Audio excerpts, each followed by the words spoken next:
Hello everyone. Today we will study about स्मैक्टिक और निमैटिक दोनों लक्षण दर्शाने वाले यौगिक या मिश्रित द्रव लिक्विड यानी compounds exhibiting both smectic and nematic crystals और मिक्स्ड क्रिस्टल्स। ठोस अवस्था में कुछ ऐसे यौगिक होते हैं जो गर्म करने पर पहले एक फिक्स टेम्परेचर पर स्मैक्टिक लिक्विड में चेंज होते हैं और उसके बाद एक फिक्स टेम्परेचर जो कि हाई टेम्परेचर है उस पर जो है निमैटिक लिक्विड में कन्वर्ट होते हैं और फिर इसके बाद एक फिक्स टेम्परेचर पर जो है वो स्वच्छ द्रव में परिवर्तित हो जाते हैं। इसलिए इस प्रकार के यौगिकों के तीन जो है वो शार्प टेम्परेचर देखने को मिलते हैं, जिनमें से दो जो है ट्रांजिशन टेम्परेचर होगा और एक जो है वो मेल्टिंग पॉइंट होगा।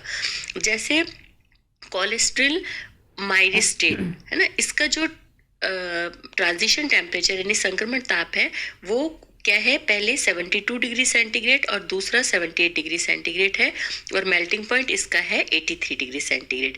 यानी सबसे पहले जो सॉलिड स्टेट है वो 72 डिग्री सेंटीग्रेड पर स्मैक्टिक लिक्विड में कन्वर्ट होगा, उसको और गर्म करेंगे तो 78 डिग्री सेंटीग्रेड पर निमैटिक लिक्विड स्टेट में कन्वर्ट होगा और उसको और गर्म करेंगे तो 83 डिग्री सेंटीग्रेड जो है उस पर वो लिक्विड स्टेट के अंदर कन्वर्ट हो जाएगा। ठीक है, तो यहाँ पर जो 72 डिग्री सेंटीग्रेड और 78 डिग्री सेंटीग्रेड है ये तो ट्रांजिशन टेम्परेचर है और 83 डिग्री सेंटीग्रेड है ये इसका मेल्टिंग पॉइंट है। ये जो प्रॉपर्टी होती है नॉर्मली जो हाई कोलेस्ट्रॉल एस्टर्स होते हैं उनके अंदर पाई जाती है। यानी कि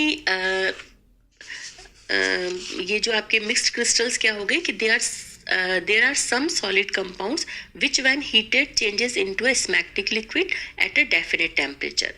After that, when they are further heated at a definite temperature convert into a pneumatic liquids and then at a definite high temperature convert into a clear liquid. Clear? There are some compounds which pass through two smectic and one pneumatic crystal state before liquefaction. It means they have 3 transition temperature and 1 melting point. Many higher cholesterol esters show this property, ये भी आपको बताया। जैसे इसके अंदर ये आपके एक और एग्जांपल लेते हैं, जैसे इसमें सॉलिड फेज के अंदर है 83 डिग्री सेंटीग्रेड पर स्मैक्टिक फेज में कन्वर्ट हुआ। ये पहली मतलब जैसे ऊपर के एग्जांपल में हमने देखा 2 ट्रांजिशन टेम्परेचर है, यहाँ पर 3 ट्रांजिशन टेम्परेचर है।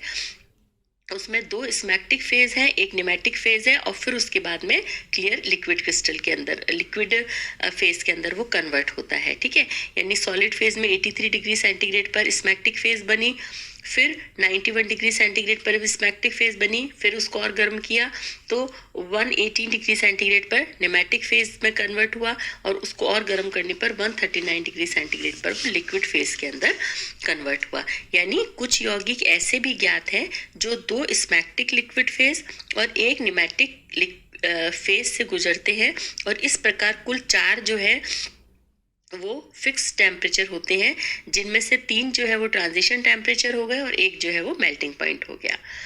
ठीक है, जैसे आपके एथिल एनिसोल पी अमीनो सिनेमेट, इसमें जो है 3 फेज जो होंगी उनसे गुजर के फिर वो लिक्विड में कन्वर्ट होगा। ठीक है, पहली ठोस प्रावस्था है, फिर 2 स्मैक्टिक प्रावस्था है, उसके बाद में एक निमैटिक है और उसके बाद में लिक्विड स्टेट में वो कन्वर्ट होगा। अब हम देखते हैं the theory of liquid crystals कि जो द्रव क्रिस्टल है उनके सिद्धांत क्या है।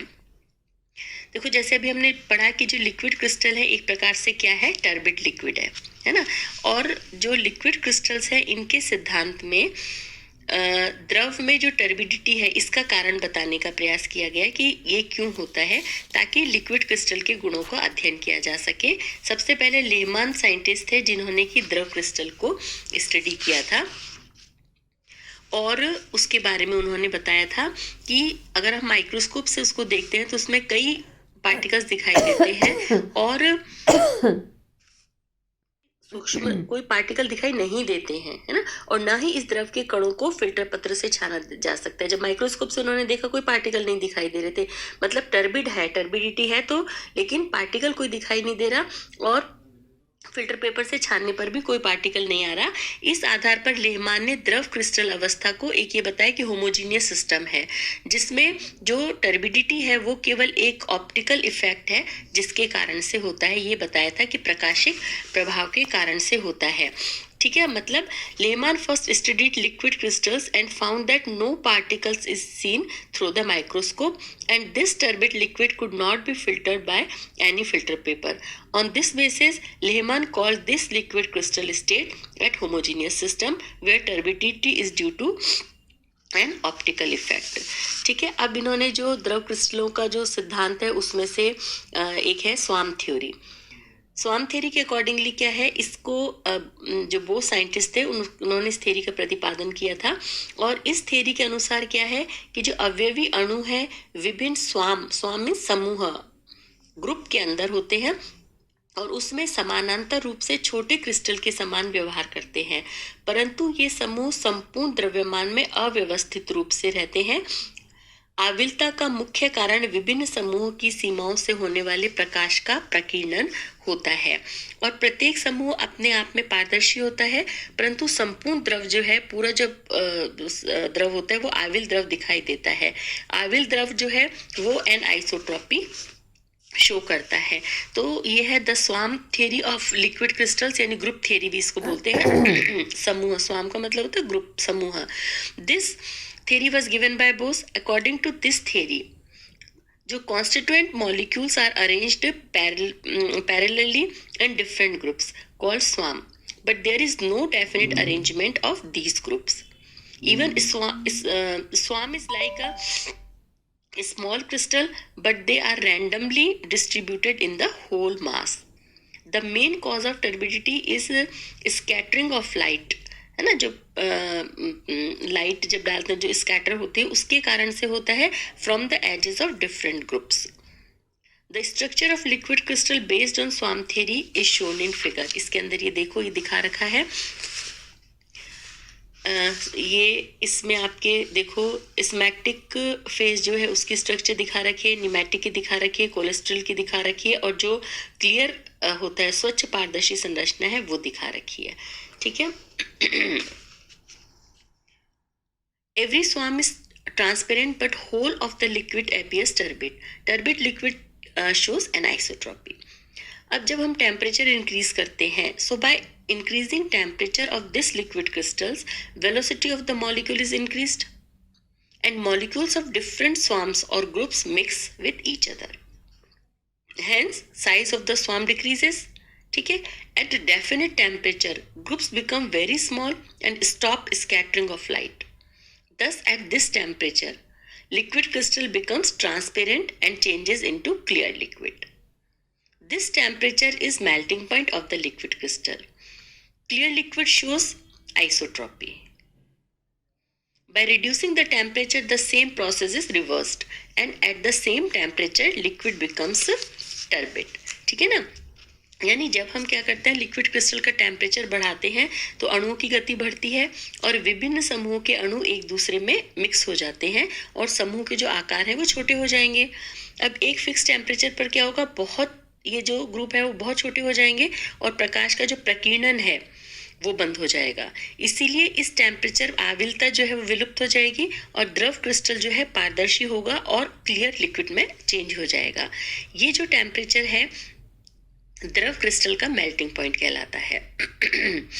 स्वच्छ द्रव जो होते हैं वो समदैशिकता दर्शाते हैं. ठीक है. अब हम देखते हैं कि इसकी लिमिटेशन क्या है. Limitations of the swarm theory.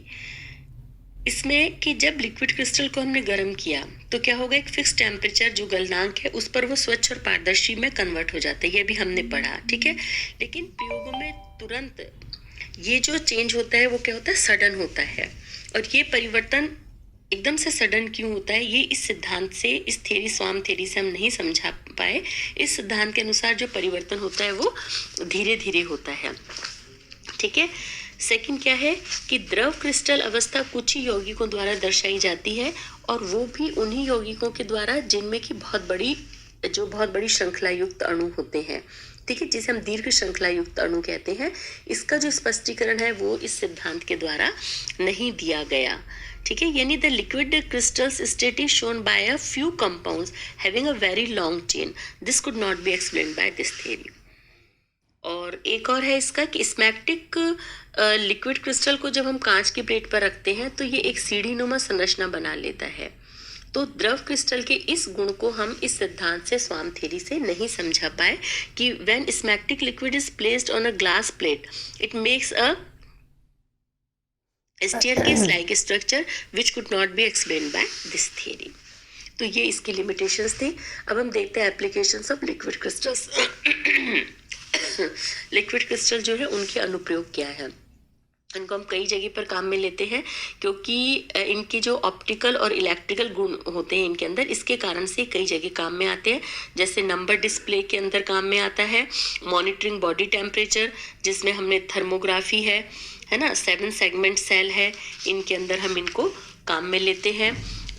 इनको लुब्रिकेंट की तरह भी काम में लेते हैं और इनको ह्यूमन बॉडी के अंदर भी ये काम में आते हैं। तो जैसे सबसे पहले हम देखते हैं इसके अंदर कि ह्यूमन बॉडी के अंदर की एप्लीकेशंस इन ह्यूमन बॉडी कि when protein fats and other food materials enter in our body they undergo the process of assimilation। In assimilation the substance changes into mesomorphic state, है ना, यानी कि जब भोजन के रूप में हम प्रोटीन, फैट और इसी प्रकार अन्य पदार्थ हमारे शरीर में प्रवेश करते हैं तो जो पाचन क्रिया प्रारंभ होने से पहले क्या होगा, एसिमिलेशन यानी समांगीकरण या पदार्थ मीजोमॉर्फिक अवस्था में परिवर्तित हो जाएगा। और ये जो स्टेज है इसके अंदर पदार्थों का शरीर में जो एसिमिलेशन होता है यानी अवशोषण होता है, एब्जॉर्प्शन होता है, वो इजीली हो जाता है। इन्हें हम लुब्रिकेंट की तरह काम में लेते हैं कि लुब्रिकेंट मतलब स्नेहक जो है वो विशेष रूप से जो औद्योगिक कमर्शियल स्नेहक के रूप में इन द्रव क्रिस्टलों का उपयोग किया जाता है। इन द्रवों की परतीय संरचना होती है और परतें एक दूसरे पर सरलता से सरक जाती हैं, मतलब these are used as lubricant especially in industrial lubricants। The structure of liquid crystal is layered and these layers slide on one another making it a good lubricant। 7 segment cell के अंदर इनको काम में लेते हैं, 7 खंड सेल के अंदर। इसमें क्या होता है कि इन सेलों का उपयोग डिजिटल जो उपकरण होते हैं जैसे कैलकुलेटर है, डिजिटल घड़ियां हैं, पीएच मीटर है, पेट्रोल डीजल के मीटर जो लगे हुए होते हैं, इनमें 0 से 9 तक के अंक प्रदर्शित करने में काम में आता है। ये जो हमने 7 सेगमेंट सेल है फर्स्ट यूनिट के अंदर पढ़ा था, उसमें हमने आपको डिटेल में बताया था। उसके बाद में आता है इसमें मॉनिटरिंग बॉडी टेम्परेचर की मॉनिटरिंग में जैसे थर्मोग्राफी है। इसमें क्या है कि सॉलिड क्रिस्टल्स की तरह लिक्विड क्रिस्टल्स भी प्रकाश का अपवर्तन करते हैं। सफेद विकिरणों में से कुछ तरंग लंबाई अपवर्तित हो जाती है और कुछ परावर्तित होती है। जो परावर्तित विकिरणों का रंग ही क्रिस्टल का रंग होता है। टेम्परेचर बढ़ने से क्या होगा कि मॉलिक्यूल्स की परतों के बीच की दूरी बढ़ेगी और परावर्तित विकिरण का रंग परिवर्तन होगा। कोलेस्ट्रिक द्रव लिक्विड ताप परिवर्तन के साथ रंग परिवर्तन करते हैं। इनके इस गुण का उपयोग जो होता है शरीर का ताप मापने के लिए जो इंडिकेटर टेप्स होते हैं इसके निर्माण में किया जाता है और ये जो प्रोसेस है वो थर्मोग्राफी कहलाती है। ठीक है, और लिक्विड क्रिस्टल्स जो है इनका उपयोग हम जो मानव के शरीर में किसी भी प्रकार का अगर ट्यूमर हुआ है तो उसकी स्थिति को पता करने के काम में भी लिया जाता है। इस क्रिया में क्या होता है कि किसी उपयुक्त लिक्विड जो क्रिस्टल है इसको थोड़ी सी मात्रा इंजेक्शन द्वारा बॉडी में पहुंचा दी जाती है, जिससे क्या होगा शरीर के उस भाग पर उच्च ऊर्जा के विकिरण और फिर उस भाग पर उच्च ऊर्जा के विकिरण डालेंगे तो जो परावर्तित विकिरण जो होती है उनकी स्टेडियम डिटेक्टर से करते हैं। चूंकि कैंसर या ट्यूमर द्वारा प्रभावित शरीर के भाग का टेम्परेचर जो है वो दूसरे बॉडी के पार्ट से अलग होता है, इसलिए इस भाग से जो परावर्तित विकिरण जो होती हैं उनकी वेवलेंथ जो है वो डिफरेंट होती है, यानी भिन्न रंग के विकिरण हमें प्राप्त होते हैं। फिर हम उच्च तकनीक का उपयोग करके प्रभावित भाग द्वारा परावर्तित विकिरणों से ट्यूमर या कैंसर प्रभावित भाग की फोटोग्राफिक प्लेट जो है वो कंप्यूटर की स्क्रीन पर हम उसको ले लेते हैं। इससे ट्यूमर या जो भी फोड़ा जो हुआ है वो कैंसर प्रभावित भाग की जो एक्चुअल स्थिति है कि कहाँ पर है और उसका आकार क्या है, इन सब के बारे में हमें जानकारी प्राप्त होती है। ठीक है, इसी तरह से नंबर डिस्प्ले में काम में आता है कि नंबर डिस्प्ले में देखो किस तरह से होता है कि अगर न्यूमेटिक लिक्विड की एक पतली परत को दो इलेक्ट्रोड के बीच में रखकर इलेक्ट्रिक फील्ड हम लगाते हैं तो उसमें क्या है, मॉलिक्यूल्स व्यवस्थित संरचना से निकल जाते हैं और लिक्विड जो है अपारदर्शी हो जाता है। ठीक है, जब हम इलेक्ट्रिक फील्ड को हटा लेते हैं तो लिक्विड क्या होगा, फिर से ट्रांसपेरेंट हो जाएगा। इसको हम उपयोग करते हैं डिजिटल जो हमारी घड़ियां हैं, कैलकुलेटर हैं, इन सब के अंदर हम इसको काम में लेते हैं। इसी तरह से LCD जो है उसमें भी हम जो है लिक्विड क्रिस्टल के जो स्मैग्नेटिक लिक्विड है, इस लिक्विड क्रिस्टल को हम LCD के अंदर काम में लेते हैं। तो ये आपका कंप्लीट हो गया लिक्विड स्टेट, जिसमें आज हमने इसके ये देखा कि जो लिक्विड क्रिस्टल्स हैं उनके सिद्धांत क्या है, कोलेस्ट्रिक लिक्विड स्टेट क्या होता है। अब हम नेक्स्ट लेक्चर में पढ़ेंगे आपके सॉलिड स्टेट, ठीक है, कि सॉलिड स्टेट क्या है, ठोस अवस्था क्या होती है। Okay, thank you, have a nice day.